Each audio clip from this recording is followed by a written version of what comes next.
Good evening बच्चों। पिछले 2 दिनों से अस्वस्थ होने के कारण मैं आपको वीडियो ना भेज सकी, जिसके लिए मुझे खेद है। आइए हम आपका दूसरा लेसन शुरू करते हैं। अपराजिता, जैसा कि नाम से ही स्पष्ट है कि जिसे जीता ना जा सके, अर्थात जिसे हराया ना जा सके। देखिए, कभी कभी अचानक ही विधाता हमें ऐसे विलक्षण व्यक्तित्व से मिला देता है जिसे देखकर स्वयं अपने जीवन की रिक्तता बहुत छोटी लगने लगती है।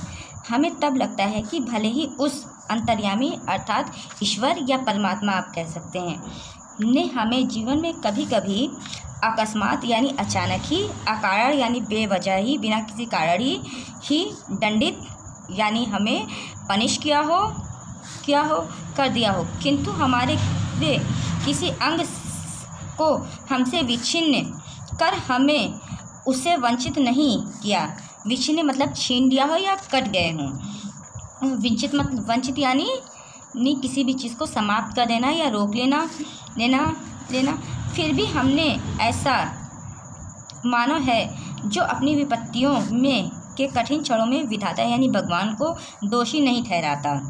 अर्थात देखिए, ये कहानी जो है वो डॉक्टर चंद्रा की है, जो हमारे भारत देश की जो है वो प्रथम डायरेक्टर थी जिन्हें प्रथम भारतीय महिला मतलब माइक्रोबायोलॉजी में, अर्थात जैसे मतलब माइक्रो यानी दिमाग की बायोलॉजी यानी जो हमारे शारीरिक अंग और दशाएँ होती हैं उसे समझने के लिए वो पहली महिला थी जिन्होंने PhD की थी।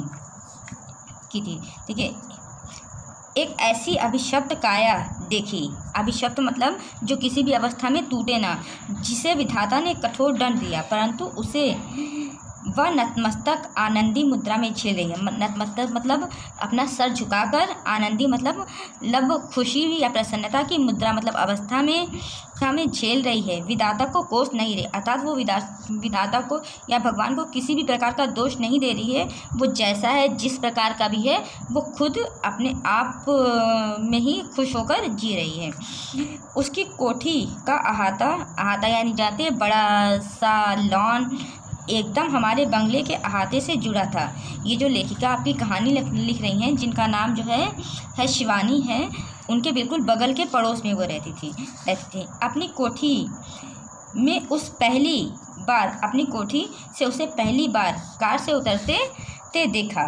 वह आश्चर्य से देखती रह गई। कार का दरवाज़ा खुला, एक प्रौढ़ा ने उतरकर पिछली सीट से एक व्हीलचेयर निकालकर रख दी और भीतर तक चली गई। दूसरे ही क्षण धीरे धीरे बिना किसी सहारे के कार से एक युवती ने अपने निर्जीव निचले धड़ को बड़ी दक्षता से नीचे उतारा। फिर बैसाखियों से ही व्हीलचेयर तक पहुंचकर उसमें बैठ गई और बड़ी अस्थिरता से स्वयं चलाती हुई कोठी के पिछली से भीतर चली गई।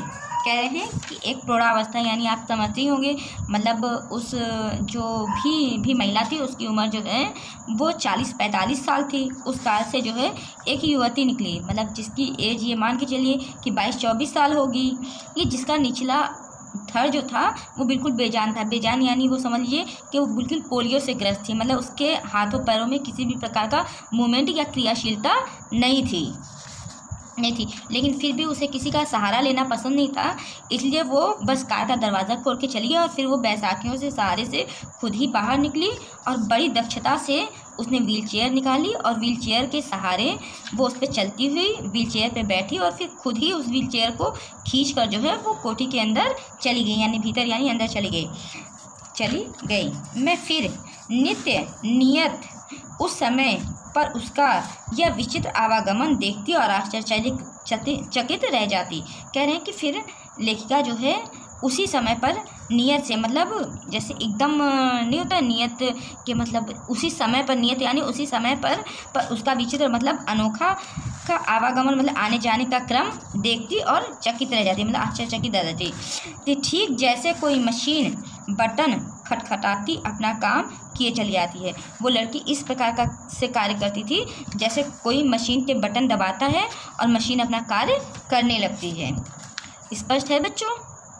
अगर कुछ आपको ना समझ में आया हो तो तो आप मेरे नंबर पे कॉल करके मुझसे पूछ सकते हैं और समझ सकते हैं।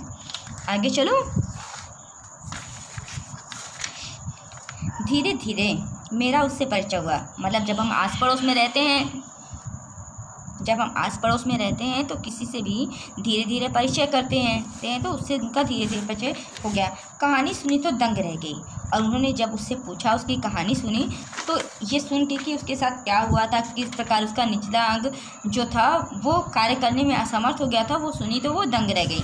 नियति के प्रत्येक कठोर आघात के प्रति अमानवीय धैर्य एवं साहस से जेती व बित्ते भर की लड़की मुझे किसी देवांगना से कम नहीं लगती।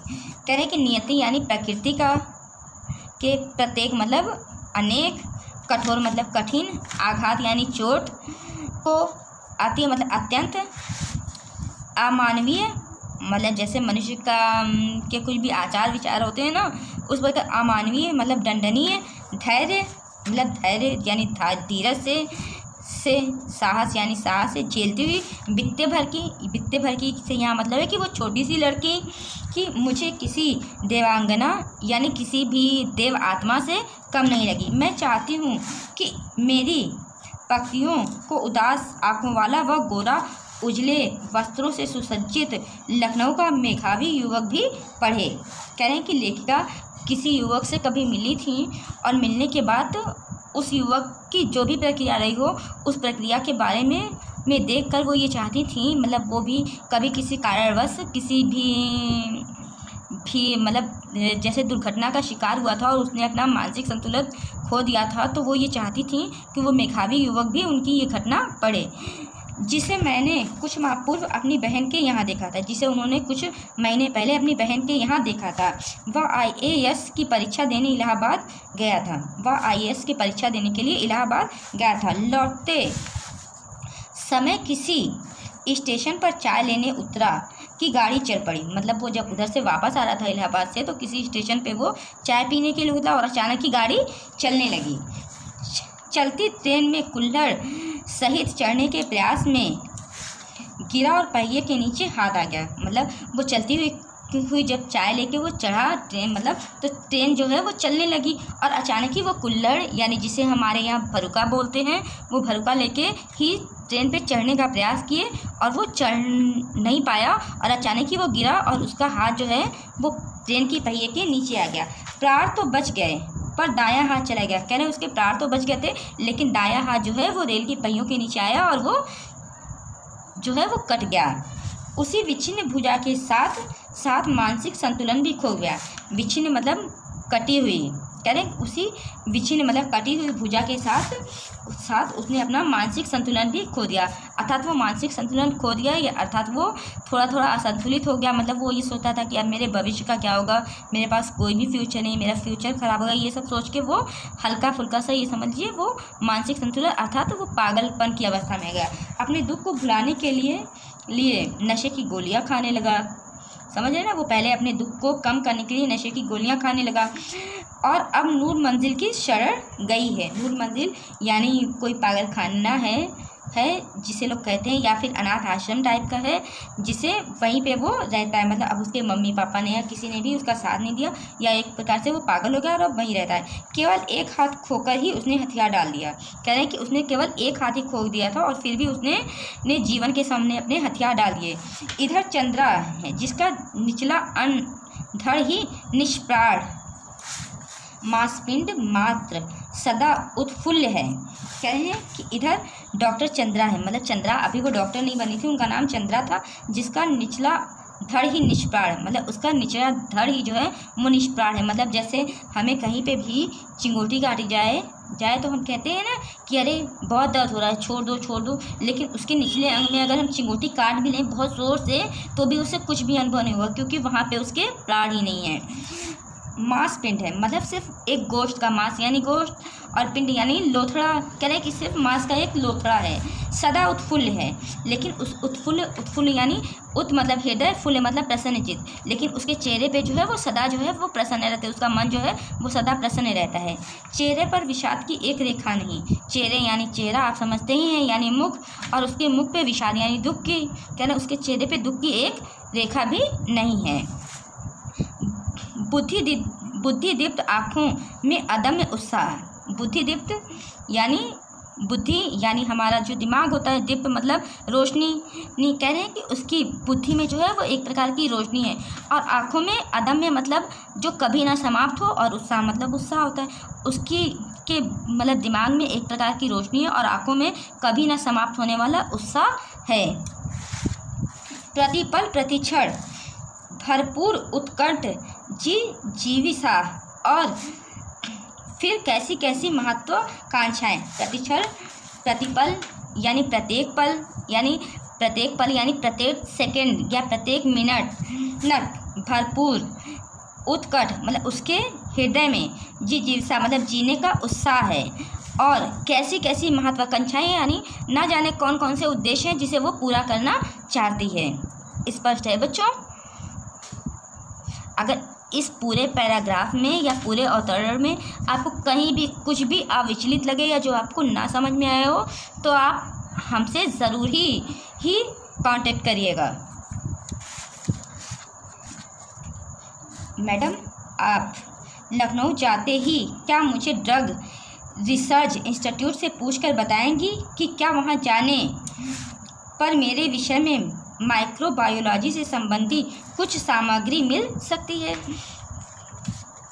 देखिए वो एक दूसरे की पड़ोसी हो गई थी तो फिर वो एक दूसरे से बातें भी करने लगी थी। तो जब वो एक दूसरे से बात करने लगी थी तो फिर अचानक ही डॉक्टर चंद्रा ने उनसे पूछा कि मैडम आप लखनऊ जाते ही मतलब वो लखनऊ जाने वाली थी तो चंद्रा ने उससे पूछा, जो लड़की थी जो नीचे का जिसका अंग जो है वो विच्छिन्न था मतलब किसी भी प्रकार से कार्य करने में असमर्थ था, उसने उनसे पूछा कि मैडम आप लखनऊ जाते ही क्या मुझे ड्रग रिसर्च इंस्टीट्यूट से पूछकर बताएंगी कि वहाँ जाने के लिए मुझे क्या क्या करना होगा, जिससे मैं माइक्रोबायोलॉजी से संबंधी कुछ सामग्री मतलब मुझे कुछ भी सामग्री यानी मुझे वो पढ़ने के लिए किसी प्रकार की पुस्तक या कोई भी सामग्री मिल सकेगी क्या।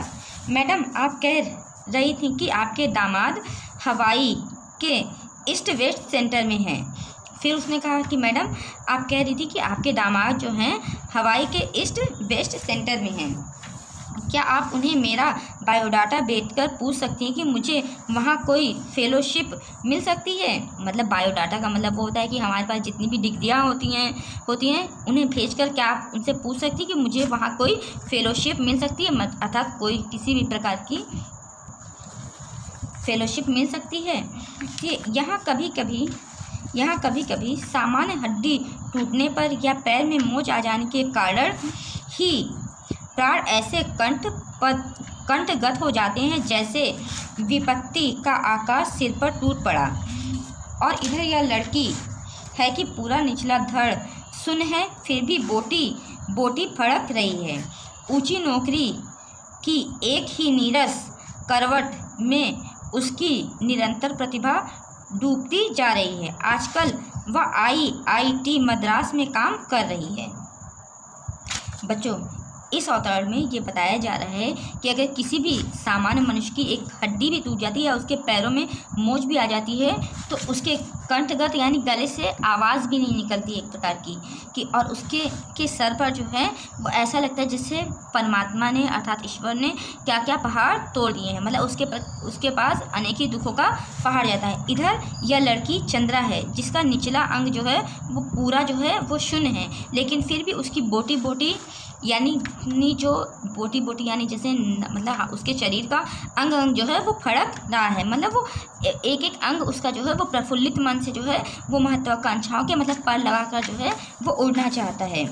ऊंची नौकरी की एक ही नीरस करवट में उसकी निरंतर प्रतिभा डूबती जा रही है। कह रहे कि वो ऐसी है जो अपने आसपास जो है वो नीरस को या बावट को जो है वो रुकना भी नहीं देखना चाहती, रुकते भी नहीं देखना चाहती है। और एक ही करवट में जो है वो निरंतर जो है वो प्रतिभा को डूबते नहीं देखना चाहती, वो हमेशा उसे उबारते हुए आगे ले जाती है। और इसी उसकी आशा का प्रतिफल है कि वह आज जो है मद्रास के IIT में काम जन्म के 18वें महीने में से ही जिसकी गर्दन के नीचे का पूरा शरीर पोलियो ने निर्जीव कर दिया था उसने किस अद्भुत साहस से नियति को अंगूठा दिखा दिया, अपनी फिजिक्स में डायरेक्ट ली। कह रहे हैं कि जन्म के 18वें महीने में ही मतलब वो लड़की जो डॉक्टर चंद्रा थी वो सिर्फ 18 महीने की थी, तभी उसके गर्दन के नीचे का जो है वो शरीर जो है वो पोलियो ने निर्जीव कर दिया था, मतलब बेजान कर दिया था। लेकिन फिर भी अपने अद्भुत साहस से और अपने मम्मी पापा के मनोबल से जो है नियति यानी प्रकृति को भी अंगूठा दिखा दिया। मतलब जैसे हम कोई कार्य हमसे नहीं होने वाला रहता है लेकिन फिर भी हम वो कार्य कर जाते हैं तो हम कहते हैं ना कि लो हमने तुम्हें वो अंगूठा दिखा दिया। और उसने अपनी फिर थीसिस पर डायरेक्ट की।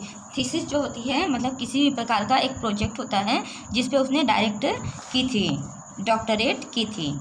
मैडम मैं चाहती हूँ कि कोई मुझे सामान्य सा सहारा न दे। फिर उसने बताया कि मैडम मैं चाहती हूँ कि मुझे कोई थोड़ा सा भी सहारा न दे, मैं अपना हर काम जो है वो स्वयं ही करना चाहती हूँ। आप तो देखती ही हैं मेरी माँ मेरी कार चलानी पड़ती है। कह आप तो देखती हैं कि मेरी माँ को मेरी कार चलानी पड़ती है। मैंने इसी से एक ऐसी कार का नक्शा बना कर दिया है जिससे मैं अपने पैरों के निर्जीव अस्तित्व को भी सजीव बना दूंगी। फिर उसने कहा कि मैडम मैंने अपनी कार का मतलब अगर मेरे पास कल पैसे आए तो मैंने एक ऐसी कार का नक्शा बनाया है जो मैं ऐसी कार बनवाऊंगी जिसे मैं खुद ही चलाऊंगी और मेरे निर्जीव पैर जो हैं ये वो भी सजीव हो उठेंगे। यह देखिए मैंने अपनी प्रयोगशाला में अपना संचालन कैसा सुगम बना लिया है।